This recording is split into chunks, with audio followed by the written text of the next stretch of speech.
Jeff Facile and Fred Nolan. Do you guys want to introduce yourselves? Fred Nolan.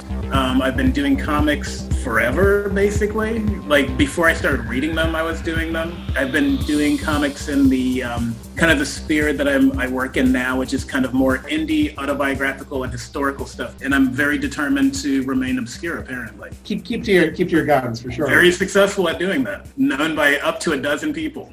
Actually, you guys have me up to like 15. So. Yeah, right. There's 60, at least 18 of us here. So. Oh, yeah. I'm nano famous now. I'm intimidated by those numbers. I'll don't point out the massive attendance for this webinar. So Jeffrey, how long have you been making comics? Since childhood. I guess I put my first comic out when I was in my early 20s. I've been making comics since I was inspired by the Teenage Mutant Ninja Turtles to pick up a pen. Was it really TMNT that inspired you? Oh yeah, big time, for sure. Oh my God. I've known Jeff for like 20 years and I didn't know that. Really? Yeah, I never knew that. You guys have never seen my TMNT tattoo? It's a huge back piece of the Ninja Turtles. Yes. You have a Michelangelo tramp stamp. Is that what you're Show it. TMNT in like Old English lettering. It's just in script written sewer grate and then pointing downwards. Too real. I make my own Ninja Turtle inspired autobiographical comics now. Yeah, I guess I was making longer stories, focusing on fiction for a long time, but all I seem to be able to do for the last couple of years is autobio. And I am determined not to be outdone by Fred's level of obscurity. So I am even worse at self-promotion than he is. All right. So I figured that we would just have like a bit of a conversation with Fred and Jeff right now. So anyone wants to, please jump in, ask questions. We had talked with Sam Satin the other week about, issues around making comics and whether one can make a living at a creative lifestyle and making comics, how to go about doing that sort of thing. I feel like Jeff and Fred through this podcast have been, talking about how, one can have a meaningful creative life that's not necessarily how you make your living. So I wanted to bring that perspective in as well. But I also think that what they're doing, just in terms of both of you are making memoir stuff now, but you've done other genres as well, is also really kind of apropos to what we've been talking about in the class in general. So. So if anyone, please jump in with any questions or comments or whatever. But I guess I maybe start off the conversation with, Jeff, you were talking about memoir and that you came to memoir after making kind of long form fiction stuff. So why did that happen? It wasn't clear to me at the time that this was what was happening, but my mother died when I turned 35, and I couldn't really make comics. Like, I just wasn't interested in doing anything for the next bunch of months. And then eventually, after a while, I started making comics about the experiences leading up to her death and the way my life changed in the aftermath of it, with the intention of having that be kind of a longer form project, but I couldn't really commit to finishing that either. And I just wasn't super inspired to draw for a really long time. And then at some point I got fed up and kind of desperate to get back to the drafting table, and I didn't have the focus or the or a plan, or really even the chops to make any kind of longer work of fiction. I didn't have anything that I would have been ready to make into something like that anyway. So I just started doing these 4-panel diary comics, which I've taken a stab at other points in my career. And I guess it's a format I like. I guess it's. So yeah, basically I started drawing diary comics because I had stopped drawing for a long time and I didn't think I could do anything else anymore. 4 years later, it's starting to feel a little bit like a trap, like I'd rather get back to fiction. But I like doing these, particularly now that I'm unemployed. I feel more than ever a greater debt to my Patreon followers who follow me to read the diary comics. What was that? I remember you making that series about leading up to your mother's death. What was that called? It was called My Mom Just Died. I thought that stuff was amazing. Can you describe some of it? they were meant to read like Sunday newspaper strips. Like they were each meant to read as if they were self-contained. The joke was that it was a whole book of morbid reflections about the death of my mother, and that it was drawn with like all the characters had big heads, and I was trying not to use too much like 2 or 3 point perspective. I was really trying to like Charles Schultz it up, trying to make everything really simplified so that I could better tell jokes about my deceased mother. And that was that project. But I don't know. I got as far as the part where other people from the convalescent home where she lived came into the funeral home and started crying, and then I just couldn't bring myself to finish it after that. Oh man. That's the last one. For the record, I think they were hilarious. I think they were amazing. I mean, really.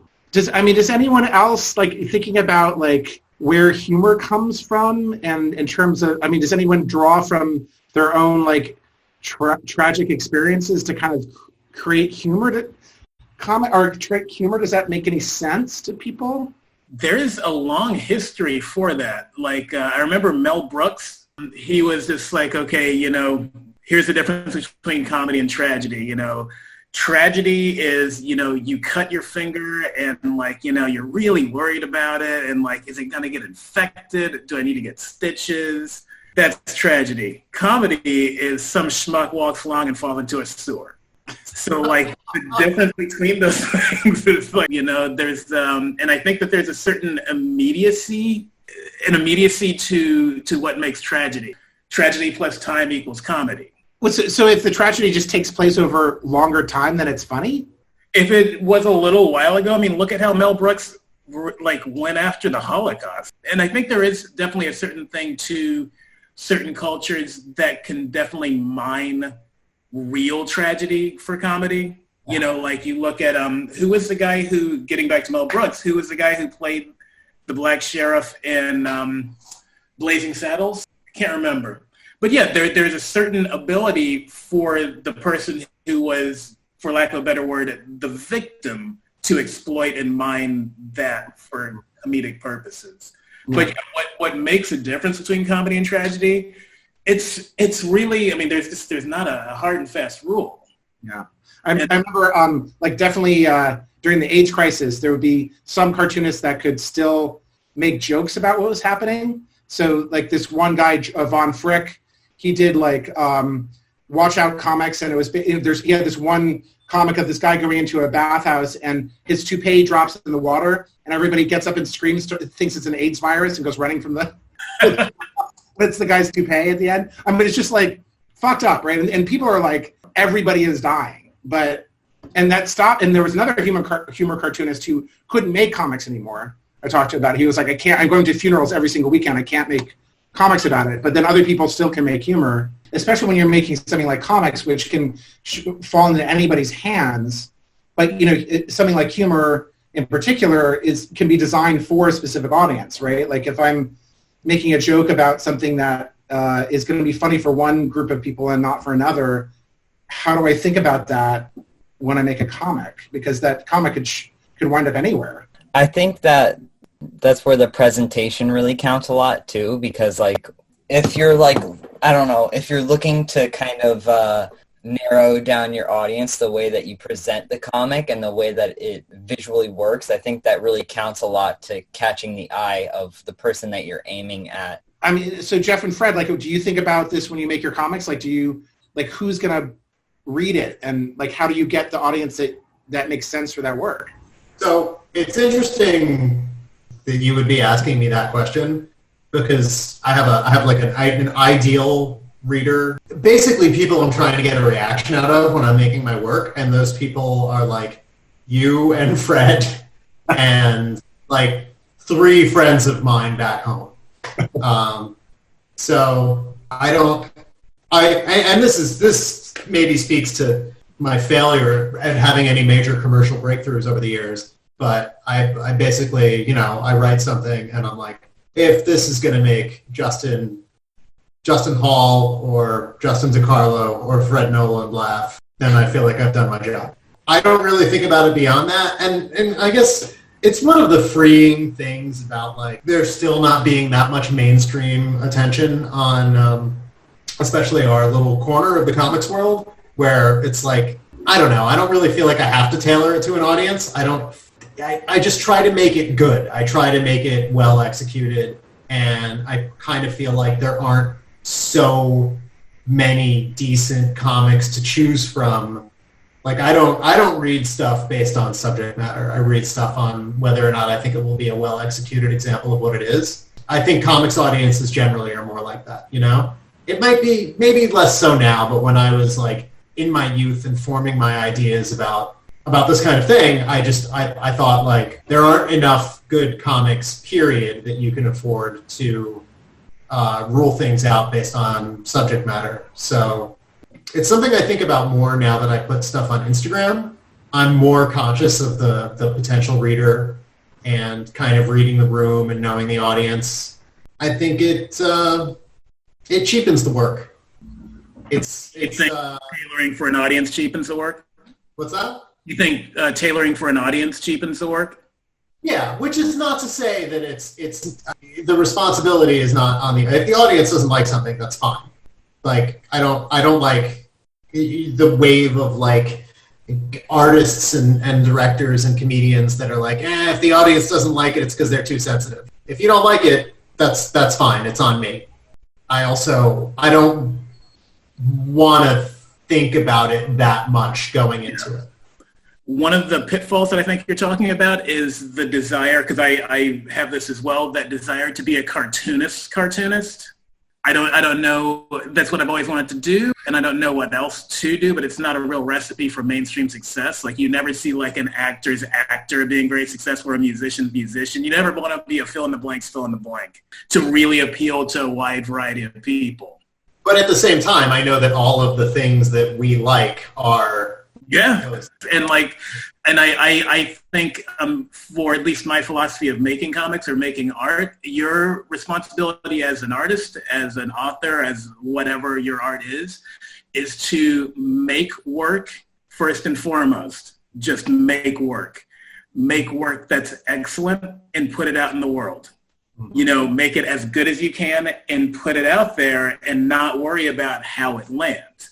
That's difficult to do because everybody wants to be popular, and it's also difficult to do because it's hard to do this and not make money from it, you know? Like that's honestly how I've managed to keep doing it, because the mission is just to make the work and make it as good as I possibly can. Connecting with the reader is fairly secondary. And it stifles you if you spend too much time thinking about it too. I think so. So can I push back on something here where you're talking about not making work for changing the work for an intended audience, but like I think about the different kinds of work that I do, and when I do porn comics, I am tailoring it for people who want to read a porn comic, and that necessitates a difference in style and form, right? Leah. Yeah, I just thinking and listening to everyone talk about either pandering to their audience or not necessarily pandering, but like kind of bending to the whim of your audience.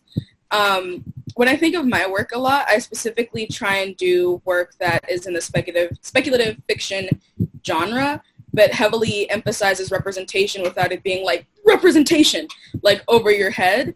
And I often ask my friends, like, what do you not see? What do you want more of? And I have a like relatively small Instagram account, but still I get enough like interaction where I'm like, what do you guys want to see? What sounds interesting to you? What do you want to hear? Because I feel like it's not that I didn't get into writing. I'm a writing major, by the way. It's not that I didn't get into writing for myself because it's something that I deeply enjoy and gives me catharsis. But I also saw a need to where people like me and people like my friends weren't being served. And I was like, I can be that for you. I can make people who look like me and like us be mainstream, be popular. So what do you need from me to give to you as an audience? Like, what do you need to see? So I agree that there's like a balance between, I'm not going to give the audience everything that they want because it's still my creative endeavor. And like, my plot is my plot. The audience doesn't always know what they want all the time, or what they think they want, they might not actually want. But I feel like I really think about what other people want and need, because if I don't, then I'm kind of doing the same thing as everyone else, just kind of creating art that could be impactful, but not necessarily be what is needed. I don't know. I guess I was just kind of like, is that balance wrong? Or No, Justin, please. Oh, no, I was gonna. I mean, I totally get what you're saying. Like, it sounds like for you, your storytelling is maybe more about a kind of conversation with the world. Like you're getting ideas from the people that you want to be impacting, and then you're turning that around into like so that it becomes a kind of a back and forth process. I think some of that may be slightly generational also because of the technology. So I think people who grew up more with social media and have a more direct, kind of quicker interaction with broader swaths of people can do that more easily.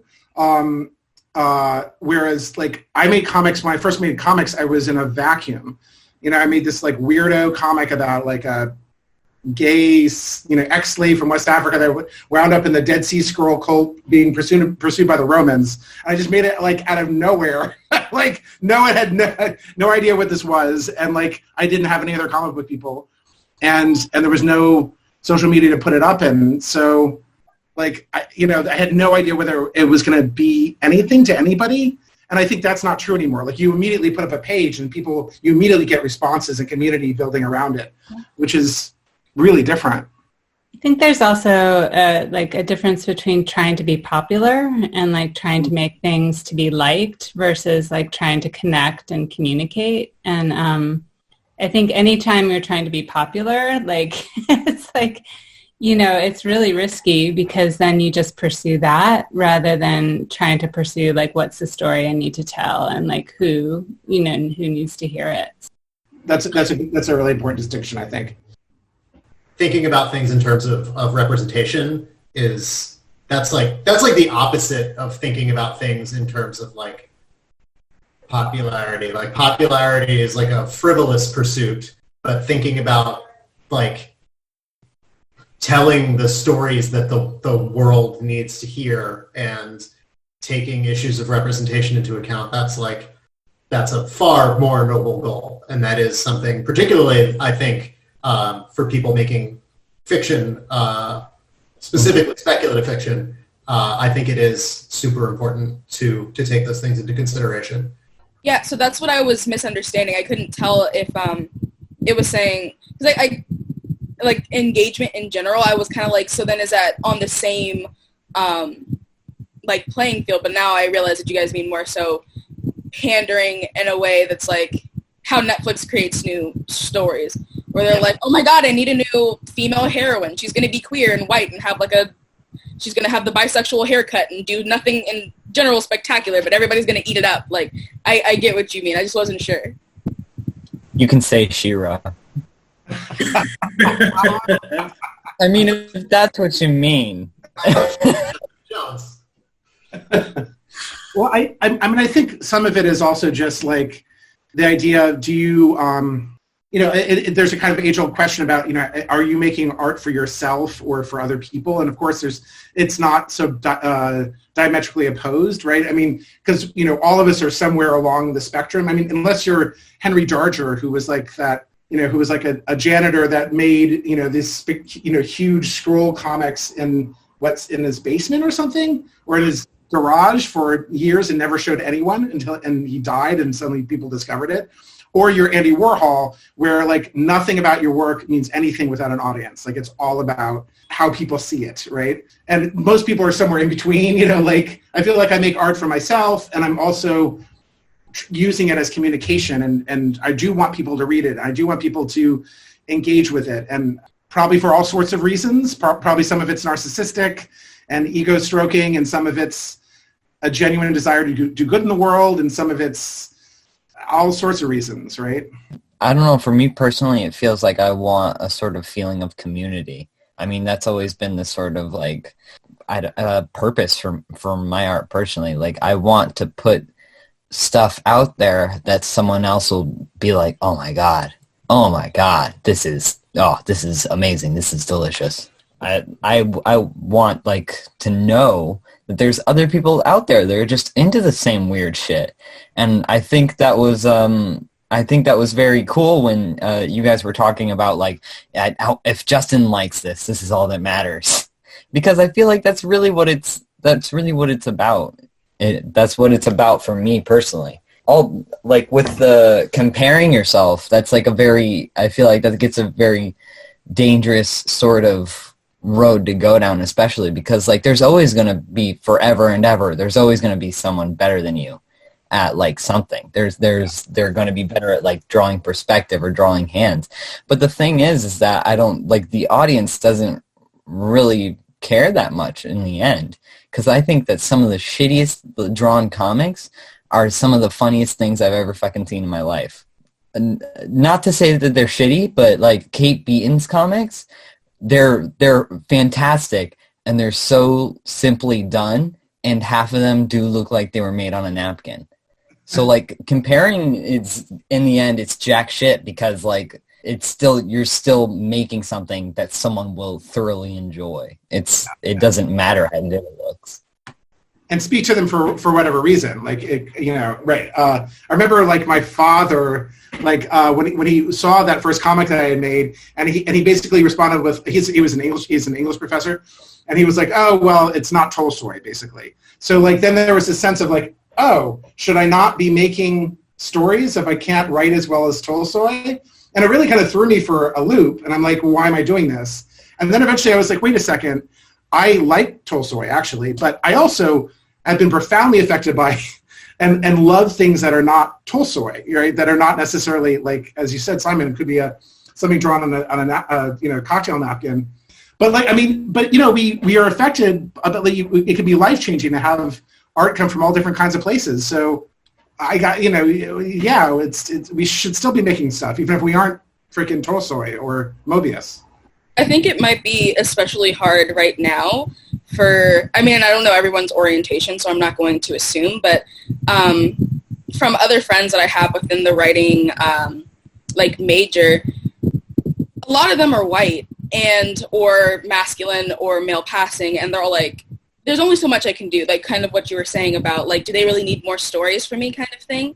And I certainly think it depends on what you're writing, but if you're always keeping that in mind, I think it really means something. I think it means a lot to artists who won't necessarily get the same opportunity off the bat if they have someone who might certainly get the opportunity before them, being like, I understand that I have privilege in this aspect, so I am always thinking of that. I am using my voice to amplify others type of thing, where it gets hard for sure. Like the whole comparison thing, if I let comparison completely stop me, like I certainly wouldn't have majored in this in college. And I think I just had a conversation with my mom, like deciding what my major was going to be, and she was like, ain't nobody do stories like you though.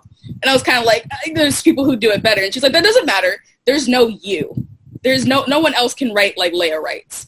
And though I think half of that is mom behavior, it was enough to be like, you know what, damn it, that's right. I'm needed. I have something to give, even if it's not something that J.K. Rowling gives, like it'll be something I give. And the thing that got me into writing was going into Barnes and Nobles and seeing a character that looked like me. And I feel like if I can do that for one person, I've accomplished it. Like, I don't need millions of dollars, though that would be incredibly nice and comfortable. I did what I needed. I accomplished something. And like, regardless of what your background is and what type of representation we need right now, you can still give that to someone else, which I think is like the most amazing gift. I don't know if it's something that's satisfying, but it is something for someone.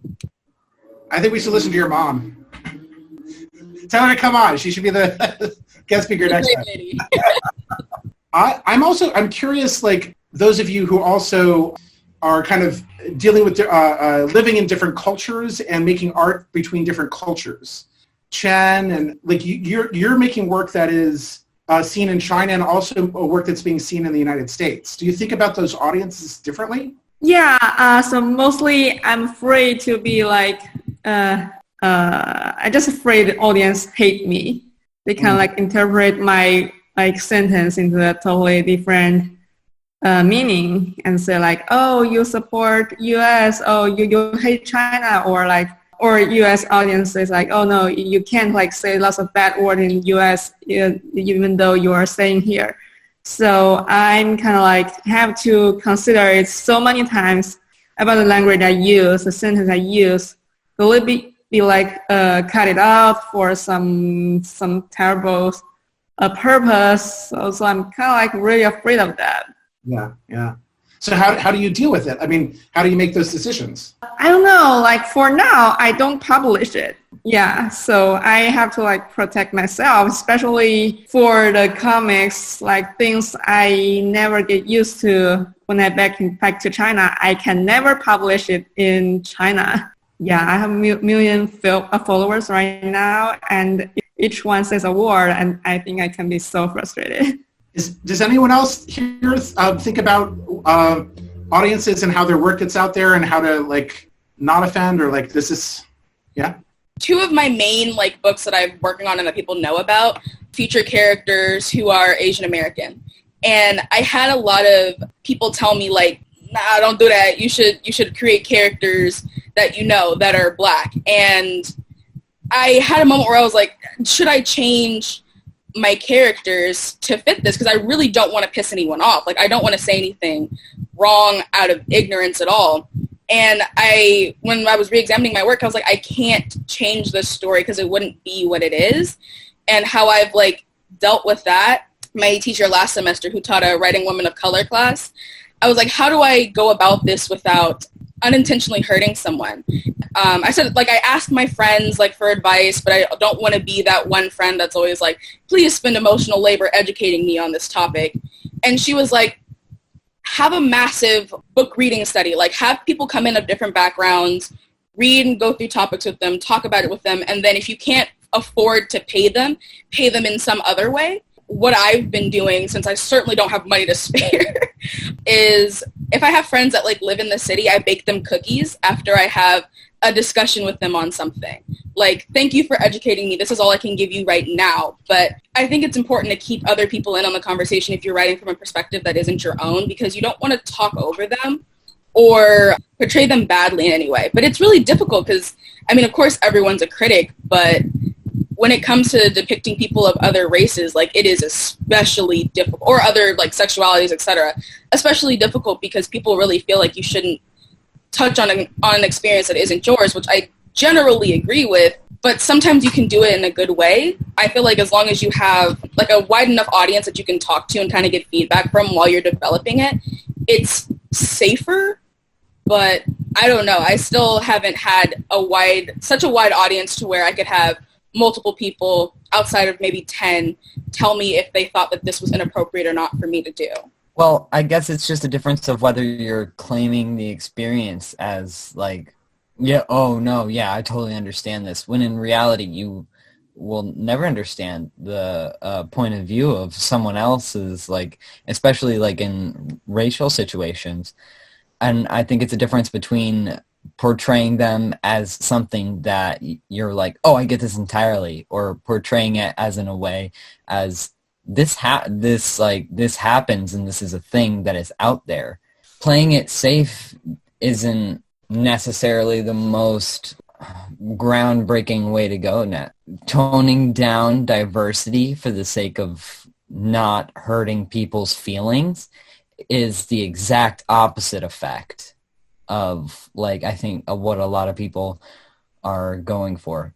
There's a difference between portraying someone and adhering to stereotypes and the intersectionality of everyone's experiences, and also realizing that you can also just make a story with characters from different, completely different backgrounds. I personally feel so frustrated when like every single movie about gay people is about them getting like hate crimed and shit. And every single movie about a gay kid in high school is like, oh my God, I'm gay and I can't tell anybody. Oh my God, what am I going to do? It's some little white guy twink, and the entire time he's being like bullied and everything. And that's the only story out there. Like, I would love a Gay Heathers or something like that. I'm not talking like a Ghostbusters remake, but like it would have been nice to have something of our own. Like a good old gay cult movie. Like, well, I'm a Cheerleader is kind of a good one, but that's also so small. There's so many different aspects of dealing with diversity. And the biggest one is not even seeing it as diversity at all, just seeing it as it's a part of life. America is like one of the most diverse place. It's not necessarily like a token, like, oh, I gotta have this character and I gotta have this character to make sure that everything's equal. It's like, no, they just appear naturally. They're just there already. I think there's also this idea that there's like a right way to do things, and that's dangerous as well. Do your research, do your do whatever you need to do to make your work as good as possible, and Simon, as you said, like also good storytelling, right? So, and what Leah was saying about like doing, bringing in different kinds of readers and all this stuff, but at some point you have to make a decision about what your story is going to be like, and not everyone is going to like it. There's always, you're always going to have haters. There's going to be no perfect answer. At some point, you just have to make a decision. I did this book, No Straight Lines, 4 Decades of Queer Comics. And it was like an overview of LGBT comics from the last 4 decades. I got a letter from this guy, and this guy, and he had his pastor also write to me saying that the word queer was a hate crime, it was a hate word, and that I shouldn't use it. And it was a hate word, but it was reclaimed. Academics use it, all these different people use it, and I just made the decision to use it. But this guy was really upset. And the publicist, who is this queer woman, said, look, we use this word queer, and tried to engage with him, and it eventually kind of got to the point where he said that we were covered in the blood of murdered gay children. Which is why I'm so moisturized. I'm very great skin. So at some point I understand where he's coming from. For an older generation, the word queer can be really triggering, but at some point I hear you, but I have to make my decision. I feel like that guy just wanted to accuse somebody of being covered in the blood of gay children. It's a great line. It's a good line. It's great. No, I can't blame him for wanting to.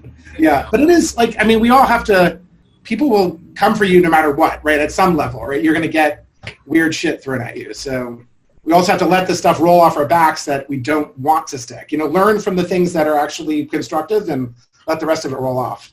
I didn't mean the only interesting thing about my character is the fact that they're queer or the fact that they're Asian. That's the exact opposite of what I want to do. More so finding the balance with dropping in little nuggets that kind of say that, hey, this person isn't the typical person you're reading in books. I just turned in an application for this writing thing, and they were like, pitch us your serial episodes or TV show or whatever. And I wrote out this entire pitch, and I read it to people, and I was like, what race do you think my characters are? And they were like, white. And I was like, that's the problem, though. So I made a note in there being like, this is the way that I'm envisioning my characters being, looking, acting. However, it wasn't important enough to put in the summary, but it's important to include representation and know that there will be representation. But I realized that from this basic description, you might not be able to tell. Certainly not the whole, I'm gay, no one can know I'm gay, I can't believe this situation. But also not being like, I'm super black, do you know I'm black? My skin tone's mahogany, can you tell?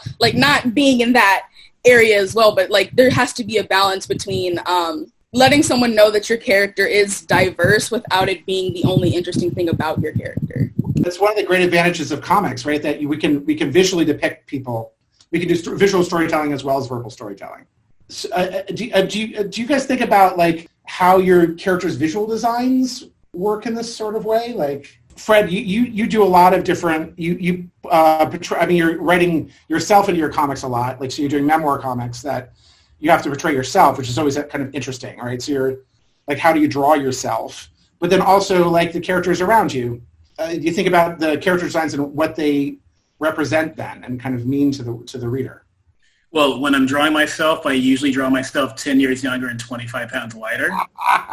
Liars! And I would appreciate it if I make cameo appearances, if we can just kind of stick to it. But yeah, that has come up recently because I've been fortunate enough to get a couple of strips into the New Yorker. And when I'm scripting them, sometimes I'm scripting them in this kind of really general stick figure way. I usually have a gender in mind, but I don't think about too much beyond that. And once I get down to the actual execution, I frequently will decide, well, I kind of want this person to be racially ambiguous or vaguely Middle Eastern, or this person should be black because I haven't seen an awful lot of black. Or I will change the sex to be like, I want this to be from a woman's point of view. And that is something that I think about a lot more when I'm doing, for lack of a better word, like more commercial work. If I have that opportunity, I don't want to squander my commercial work making a cisgendered heterosexual male, like white dude. But I think it's an opportunity, and I think like it really helps draw in readers and helps make work more relatable if you can kind of represent, I live in Oakland. If I can make my comic look like it took place in Oakland, I feel like I've kind of accomplished my goal. So this actually does bring me to a question I wanted to ask both of you about, like, making art during this moment. Like, this is like one of these like big historical moments, right? I mean, we're living through it right now. This is like going to be in the history books. And it's always kind of weird to be in the middle of one of those moments, because what do we do with that? And we're not going to remember it all. And but you're making art, both of you are making art that deals with this moment specifically. Do you think about how history archives, 50 years, there's going to be people writing PhD theses on, comics response to the pandemic. We think about posterity. Yeah, and how, what we should be doing in the response to a moment like this. Like, it definitely is a historic moment. And like you said, historic moments don't come along every day. The last one I can remember, Great Recession, 9/11. Like, those are like the beats for me, in the last 20 years. And there's something that is very just heavy about now. And it's, it definitely deserves documenting. And yeah, I don't think about like how people are going to look back on it, but I do think about I think about how I'm going to look back on it, because I can go through my own comics and see like where was I in life and what was going on a little bit. Yeah, it is really strange to live in historical times and like try to what's the word? Just try to parse it into your work.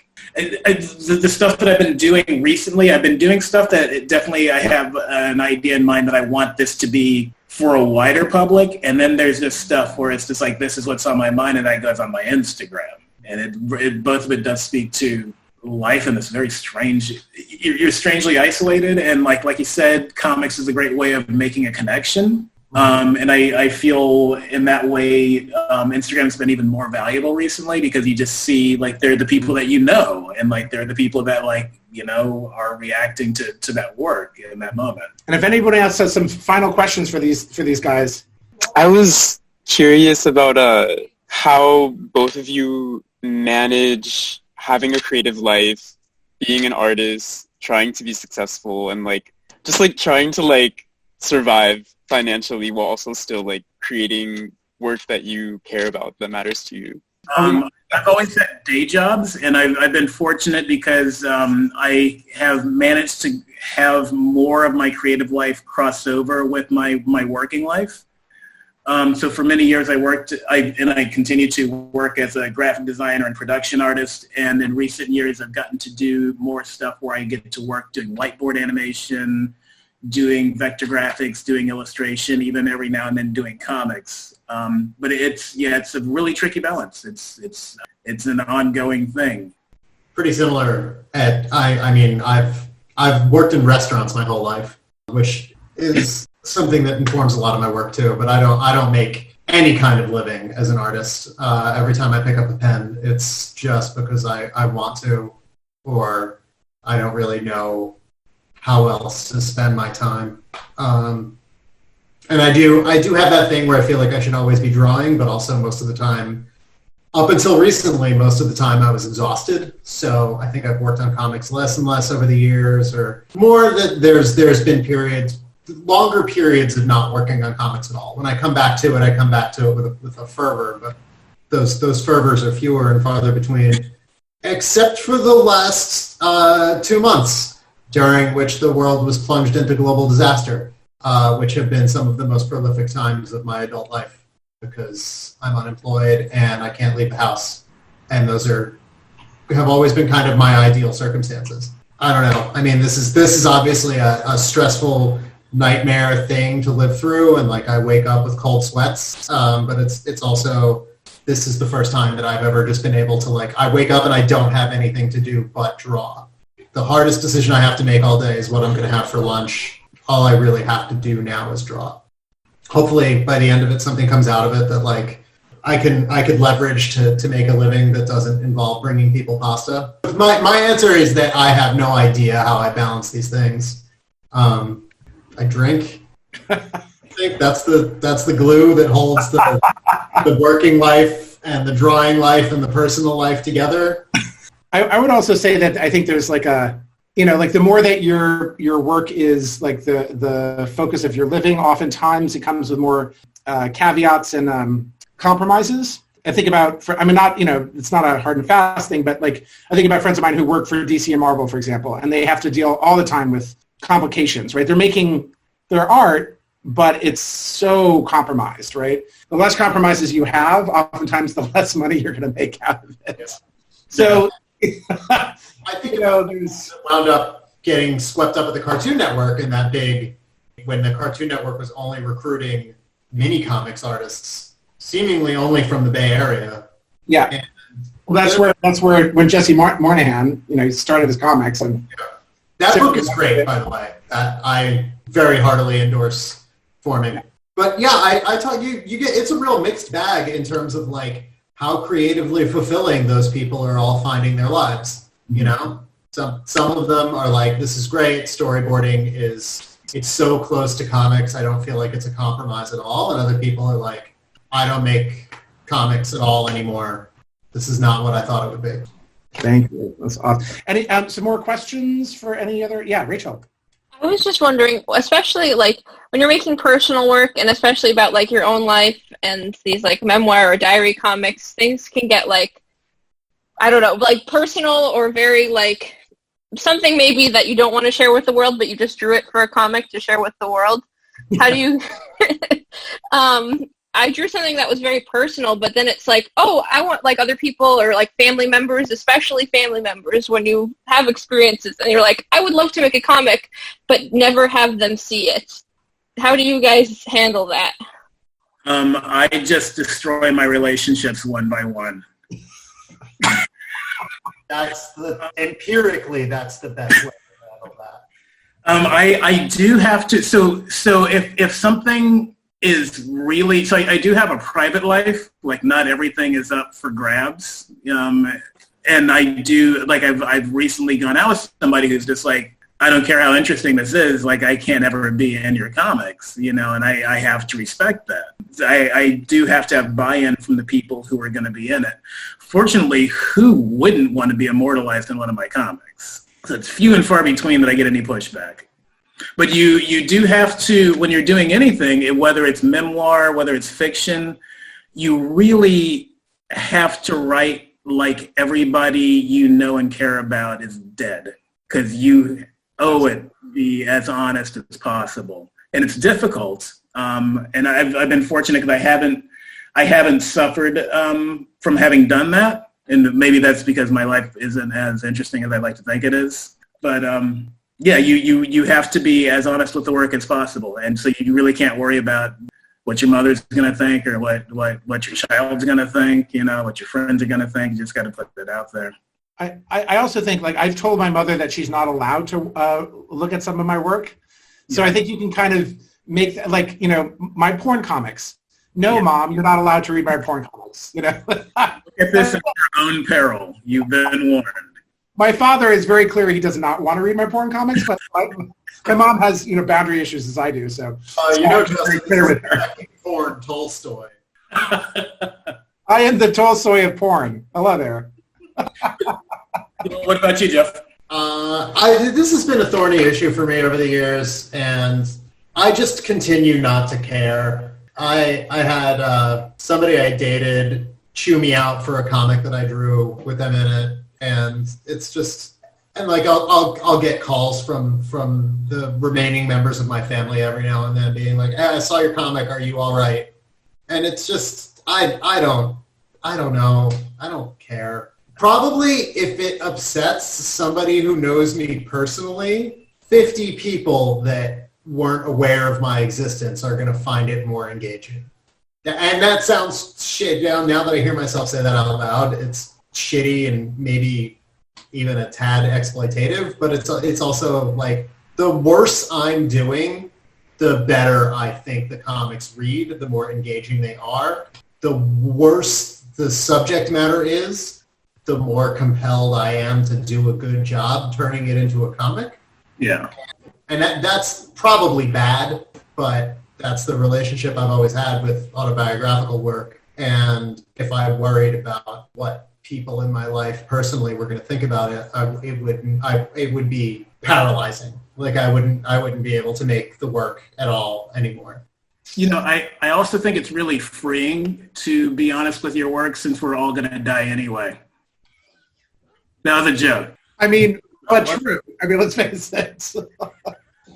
I remember one time, Justin, you told us that the guy who wrote Blankets, that like you had asked him like, oh, so how did like your high school sweetheart like react to like the work, and then didn't you say like she doesn't know or something like that?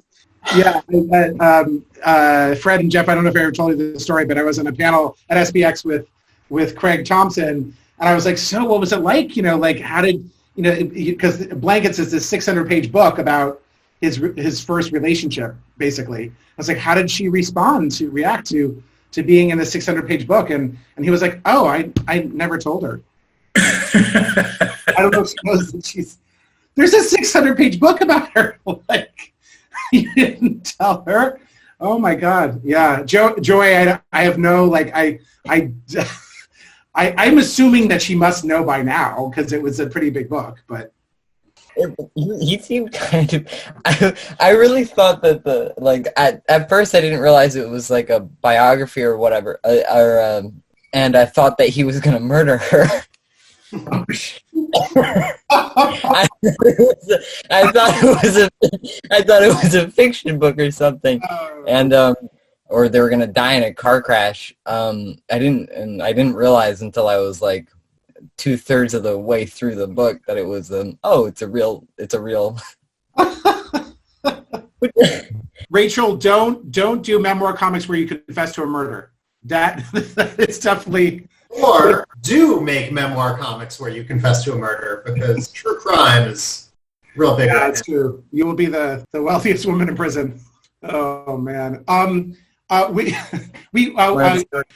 Kristen, we need to have a conversation about the arrival. And I know Zoom meetings have a tendency to go on. I don't mean to take up everybody's time and energy. I do want to thank Fred and Jeff for coming on. This is amazing. Thank you guys for chatting about your life, your work, your hopes, your dreams. Thank you for having us. You're amazing. Who's going to edit the recording? Because I'm tired of doing it. Yeah, good try. Good try there. I have a question before you both leave. Yeah. I asked Sam Satin the same thing, if you both would be willing to have any of the students like reach out to you and ask you questions, if that's okay. Oh yeah, absolutely. I'm always very happy because I've had a handful of people who were very generous with their time, and it was very encouraging to me, and I like to and hope to continue to pay it forward if I can. So yeah, by all means, please do reach out. In here. Cool. Excellent. Thank you guys. You're awesome. Love you both. Talk to you soon.